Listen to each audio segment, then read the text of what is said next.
नमस्कार दोस्तों, ज्योतिष का सफर में नरेश गांधी का सादर प्रणाम। ये हमारा 225वां एपिसोड है जिसका नाम है जीवन और मृत्यु।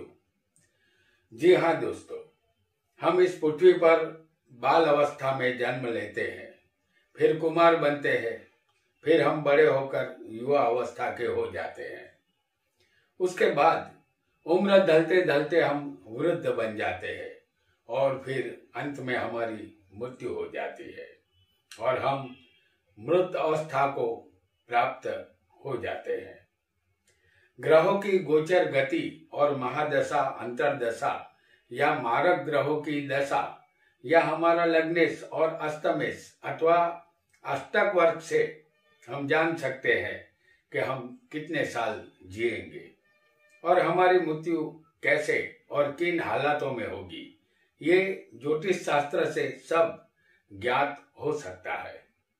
आयुष्य हमें कितना मिला है ये सब कुंडली से जाना जा सकता है। इसके अलावा कुछ योग हमारी कुंडली में ऐसे भी बनते हैं जो हमें सीधा यमराज के समक्ष खड़ा कर देते हैं और कुछ योग ऐसे भी बनते हैं जो हमारे मृत्यु को टाल देते हैं। उसे अरिष्ट भंग योग कहते हैं। आज हम यहाँ दोनों तरह के योगों को जानेंगे। तो आइए जानते हैं जीवन और मृत्यु के योगों को। हम यहाँ जो योग बताएंगे वह योग हर एक कुंडली पर लागू होंगे। आपको सिर्फ स्थान याद रखना है। दूसरे स्थान में शुक्र हो, जैसे हम यहां दिखा रहे हैं। दूसरे स्थान में शुक्र हो और लग्न में सूर्य और शनि हो।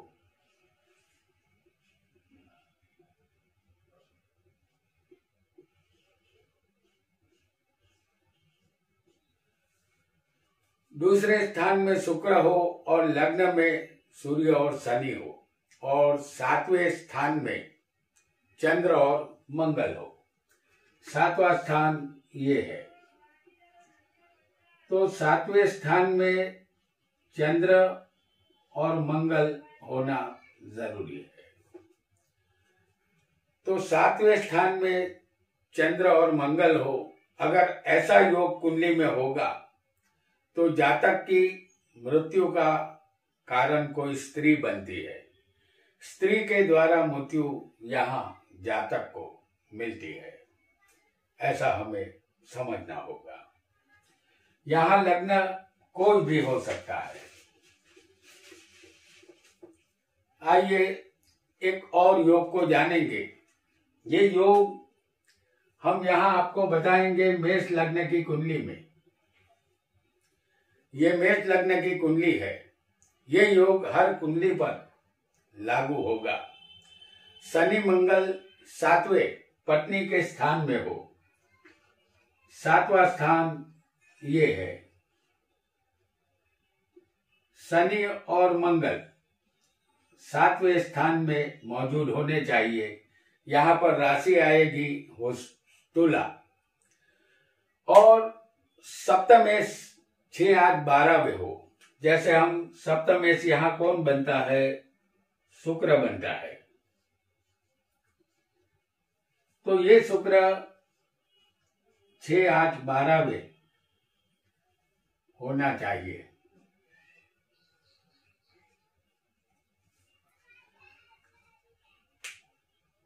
सप्तम स्थान में शनि मंगल हो और सप्तमेश 6, 8 या 12 में होना चाहिए। आपकी कुंडली में कोई भी लग्न हो सकता है और आपका सप्तमेश भी कोई और ग्रह बन सकता है, लेकिन शनि मंगल सातवें होने चाहिए और सातवें के मालिक जो भी ग्रह बनेंगे वो 6, 8 या 12वें हो तो जातक की मृत्यु अपनी पत्नी के हाथों होने की संभावना रहेगी।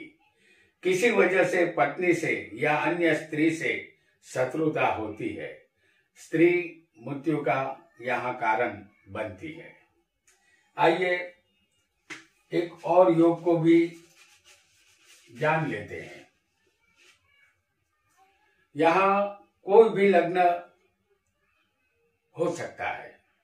सातवें सूर्य मंगल और चंद्र हो, जैसे हम यहाँ दिखा रहे हैं कि सप्तम स्थान में सूर्य,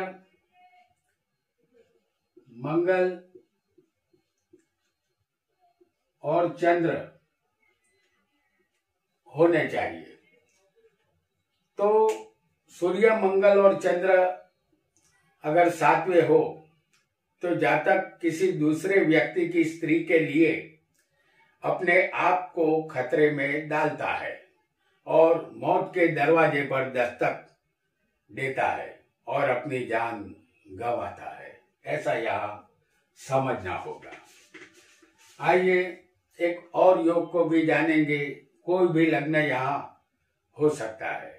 सातवें सूर्य, जैसे हम आपको दिखा रहे हैं, सप्तम स्थान में सूर्य हो और 10वें स्थान में शनि होना चाहिए और चौथे मंगल होना चाहिए। लग्न यहाँ कोई भी हो, इन ग्रहों को याद रखिए। चौथे मंगल, सातवें सूर्य और 10वें शनि। अगर इस तरह हो तो राजा या सरकार के कोप से या हथियार से या अग्नि प्रवेश से जातक की मृत्यु यहाँ होती है।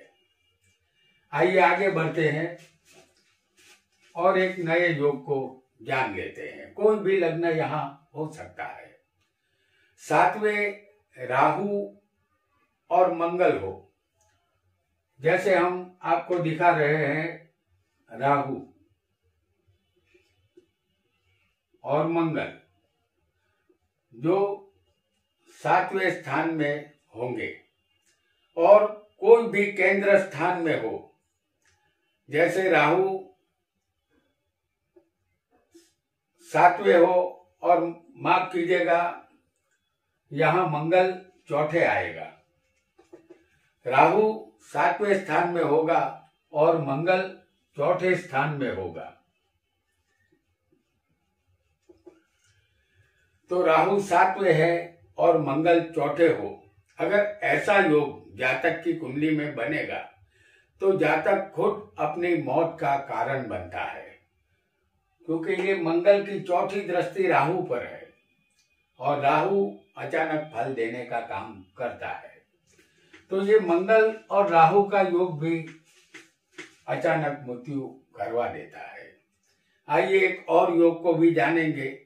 कोई भी लग्न हो, चौथे सूर्य मंगल हो, जैसे हम आपको दिखा रहे हैं, चौथे स्थान में सूर्य और मंगल और सातवें यहाँ शनि होना चाहिए। तो सातवें स्थान में यहाँ शनि होगा और आठवें किसी को चंद्र बैठा हो सकता है।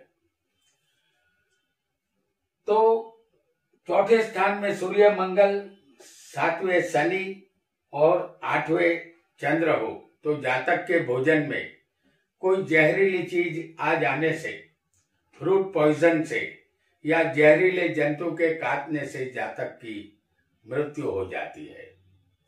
आइए एक और योग को भी जानेंगे। हम यहाँ आपके लिए मेष लग्न की कुंडली ला रहे हैं। आपको ये याद रखना है कि लग्न कोई भी हो, हमारे बताए हुए ग्रह उसी राशि में होने चाहिए।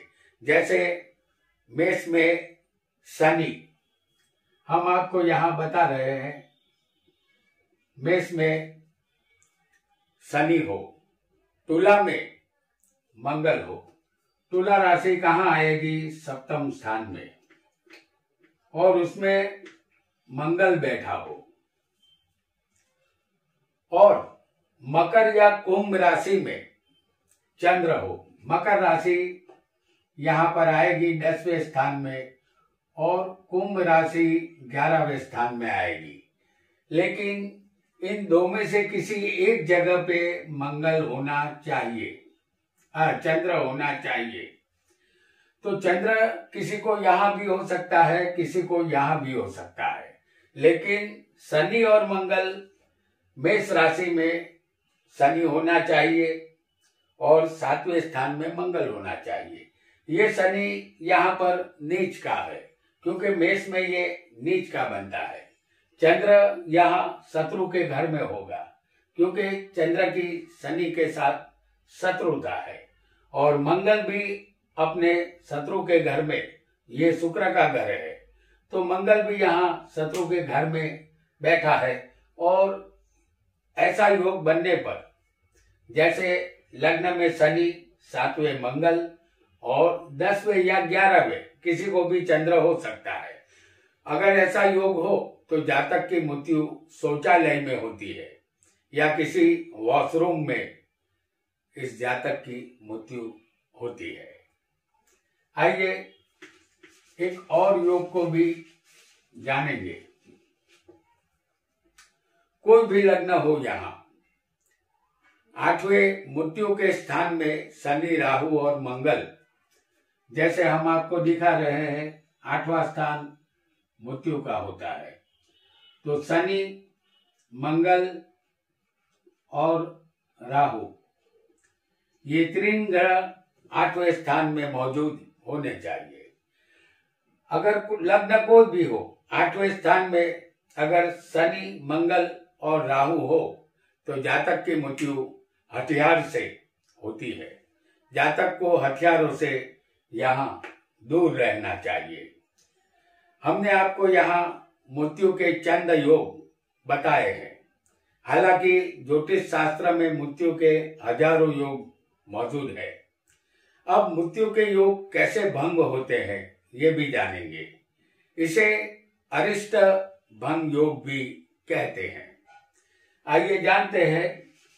सबसे पहले अरिष्ट भंग, यानी कि जो भी योग आपकी कुंडली में अगर मृत्यु का बना हो, तो हम यहाँ जो भी योग यहाँ बताएंगे वो योग होने पर मृत्यु का योग भंग हो जाता है।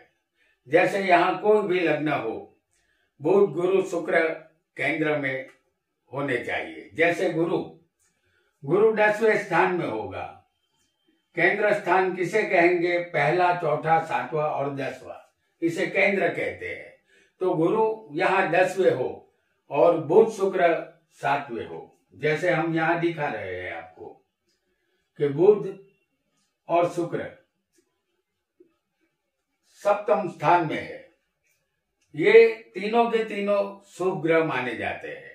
अगर बुध, शुक्र 7वें हो और गुरु 10वें हो, तो इनमें से एक भी ग्रह केंद्र में हो तो सारे अरिष्ट योग भंग हो जाते हैं।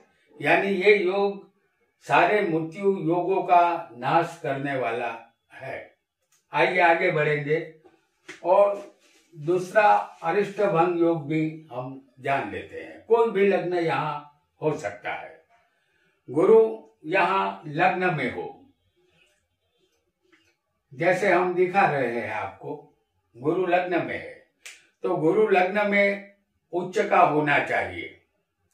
और ये गुरु 15 से 18 अंश का बलवान हो। जैसे गुरु कौन से लग्न में उच्च का होगा? कर्क लग्न में। तो समझ लीजिए ये कर्क लग्न की कुंडली है। गुरु इस कुंडली में उच्च का है, बलवान है। और ये समझ लीजिए कि ये गुरु 15 अंश का है। 15 से 18 अंश का अगर गुरु हो, इस तरह बलवान हो, तो सारे मृत्यु योगों को ये भंग कर देता है। आइए एक और योग को भी जान लेते हैं। मेष लग्न की कुंडली हम आपके लिए लाएंगे यहाँ। ये योग किसी भी कुंडली में बन सकता है। लग्नेश अकेला केंद्र में बलवान हो। लग्नेश यहाँ कौन बनता है? मंगल।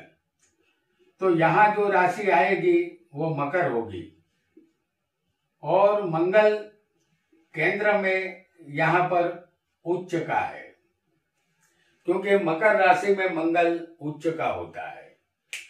तो ये मंगल जो लग्नेश है वो केंद्र में बलवान हो, जैसे ये 10वें मकर का मंगल उच्च का है। अगर ऐसा योग जिसकी भी कुंडली में होगा तो ये सारे मृत्यु योगों को भंग कर देता है। आइए एक और योग को भी जानेंगे जो मृत्यु को भंग करने वाला होगा। अगर किसी का तुला लग्न हो, जैसे हम आपको दिखा रहे हैं, ये कुंडली तुला लग्न की है।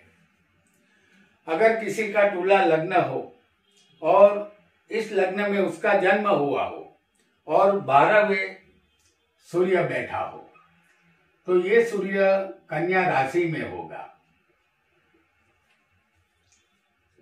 अगर 12वें इस तरह सूर्य बैठा होगा तो ऐसे जातक का आयुष्य 100 साल का होता है। उसकी कुंडली में मृत्यु के कितने भी योग क्यों न बने हो, फिर भी वो जिंदगी का साथ निभाता चला जाता है और जातक दीर्घायुषी यहाँ बनता है। आइए एक और योग को भी जानेंगे। कोई भी लग्न हो, मंगल गुरु की युति केंद्र में होनी चाहिए। जैसे हम आपको बता रहे हैं, मंगल और गुरु की युति 7वां स्थान है और ये केंद्र स्थान कहते हैं। पहला, चौथा, 7वां और 10वां ये स्थान केंद्र स्थान है। अगर किसी को केंद्र में किसी भी स्थान में मंगल और गुरु की युति केंद्र में हो तो तमाम अरिष्टों का नाश होता है। जातक एक खुशहाल जिंदगी जीता है, आयुष्य उसे लंबा मिलता है। आइए एक और योग को भी जानेंगे। यहाँ फिर एक बार हम मेष लग्न की कुंडली लाएंगे आपके लिए। मेष लग्न की ये कुंडली है। आपकी कुंडली में कोई भी लग्न हो, यह योग सभी कुंडलियों पर लागू होगा। जातक की कुंडली में पाप ग्रह शुभ कर्तरी योग में हो, जैसे 10वें हम बताएंगे शनि और मंगल को।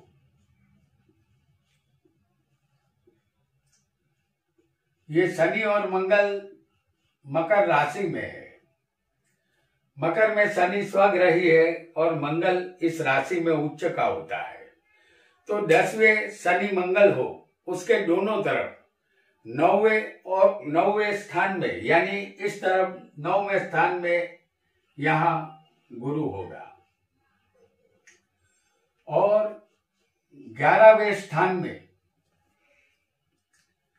चंद्र हो, जैसे हम आपको दिखा रहे हैं इस चंद्र को। तो ये एक शुभ कर्तरी योग है। शनि मंगल शुभ कर्तरी योग में बैठे हुए हैं।